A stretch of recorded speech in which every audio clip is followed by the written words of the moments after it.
जी मनीषा। सहर टीवी देख रही हो? नहीं, क्यों, क्या हुआ? नया न्यूज़ लगाओ। कह रहे हैं अभी कामरान का इंटरव्यू चलाएंगे ब्रेक के बाद।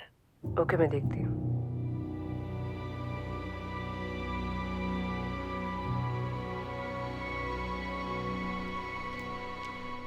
अब वो नया न्यूज़ किस नंबर पे आता है? नया न्यूज़ किस नंबर पे आता है? 8 नंबर है शायद। नहीं, 8 पे तो नहीं आ रहा, 10 पे। क्या हुआ सहर? हमें मनीषा की कॉल आई थी, वो कामरान का इंटरव्यू आ रहा है।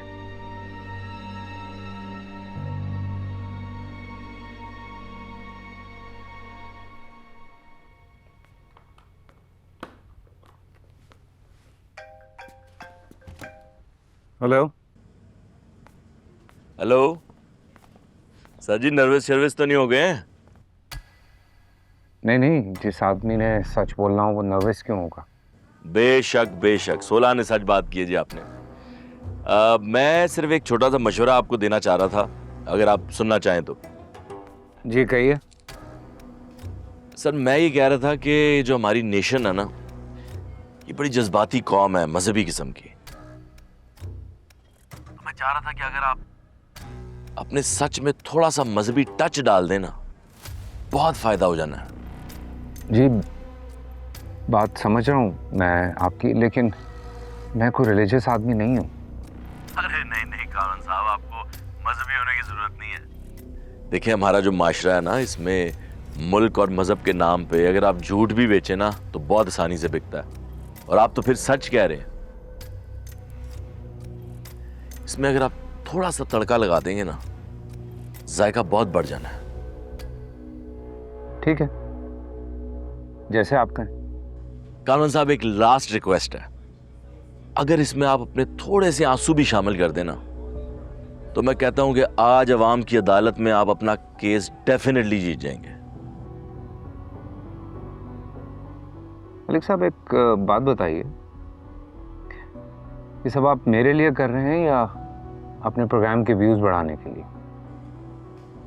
हक और सच के लिए कामरान साहब,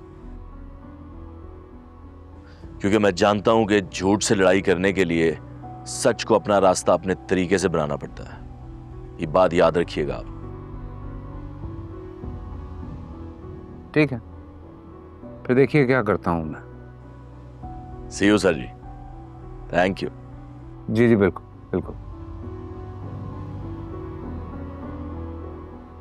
दिलावर जी साहब। एक काम तो कर। हुक्म करें।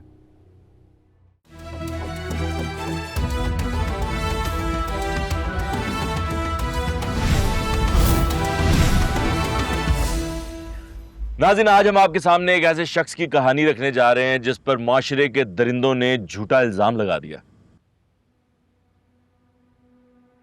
उसकी जो बरसों की कमाई थी, जो उसकी जमा पूंजी थी, उस पे कब्जा करने के लिए उस पर रेप जैसे घिनौने इल्जाम लगाए गए।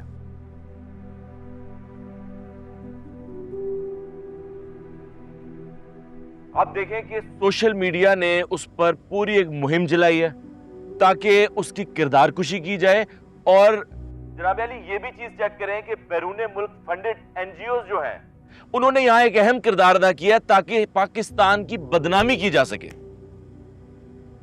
और इस पूरी साजिश का मरकजी किरदार कोई और नहीं, एक औरत है।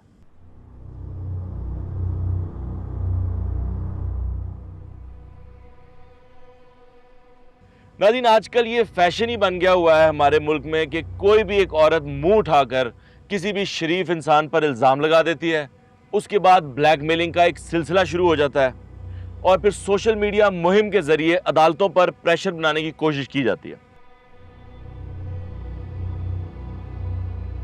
लेकिन एक बात आप जानते हैं कि हमारा ये प्रोग्राम हमेशा से मजलूम के साथ खड़ा है, और आज भी ये प्रोग्राम एक मजलूम मर्द के साथ खड़ा हुआ है जिसका नाम जनाब अली कामरान है।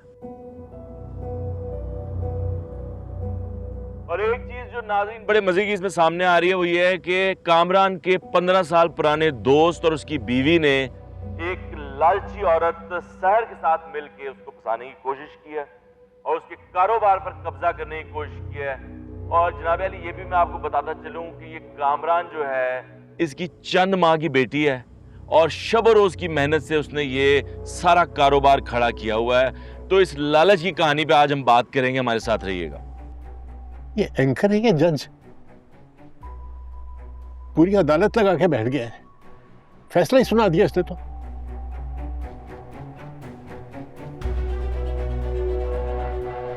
तो नाज़रीन, पहली दफा किसी भी चैनल पर अपनी कहानी अपनी जुबानी सुनाने के लिए मेरे साथ मौजूद हैं KKR कंपनी के मालिक मिस्टर कामरान। और KKR मैं नाज़रीन बताता चलूं कि जो कंपनी का नाम है वो मुकफ़फ़ है कामरान, किरण और उनके पार्टनर रोहित का। तो मिस्टर कामरान हमारे साथ मौजूद हैं। जी मिस्टर कामरान, बहुत बहुत शुक्रिया हमें वक्त देने के लिए। बिस्मिल्लाहिर्रहमानिर्रहीम, अस्सलाम वालेकुम। मलिक साहब, आपका बहुत बहुत शुक्रिया कि आपने अपने प्रोग्राम में दावत दी।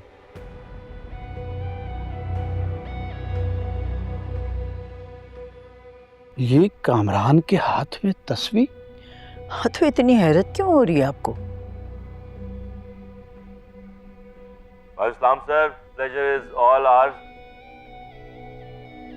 अच्छा कामरान साहब, मैं सामने चूंकि देख रहा हूं तो मुझे आपके चेहरे पे बहुत उदासी नजर आ रही है और हम सब जानते हैं कि आपके साथ बड़ा जुल्म और बड़ी ज्यादती हुई है। तो अब तो आप केस जीतने के बहुत करीब हैं, तो फिर चेहरे पे ये उदासी क्यों? ये क्या बात हुई? ये तो खुद उसके मुंह में अल्फाज डाल रहा है।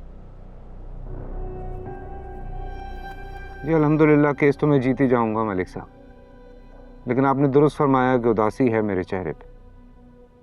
उदास हूं कि मेरी कंपनी की एक बेहतरीन एम्प्लॉय जिसने कंपनी को बहुत फायदा दिया, बहुत मेहनती थी, हम सभी उससे बहुत खुश थे, आप कमाल लड़की है। लेकिन मलिक साहब, समझ में नहीं आया कि अचानक ये सब क्या हुआ और उसने ये शॉर्टकट का रास्ता क्यों चुना।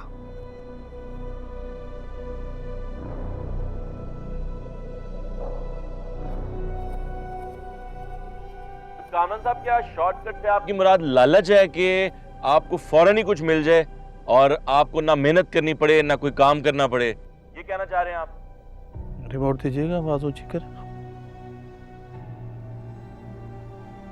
देखिए मलिक साहब, मुनासिब नहीं लगता है कि मैं ये सब अल्फाज अपने मुंह से कहूं क्योंकि वो अच्छे घराने की लड़की है, लेकिन आप ठीक कह रहे हैं।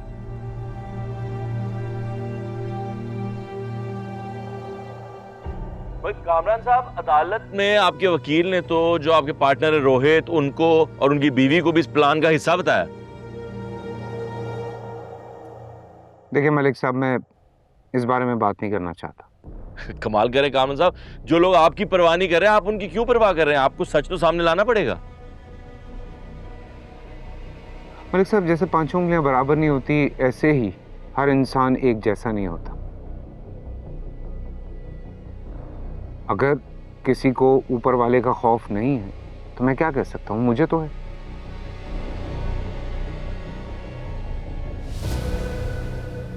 अगर उन्हें इस मुल्क की बदनामी का डर नहीं है, कोई परवाह नहीं है, मैं क्या कह सकता हूं, मुझे तो है। ये कभी इंसान नहीं बनेगा ये। मुझे तो हमेशा से पता था कि इंसान नहीं बल्कि शैतान है।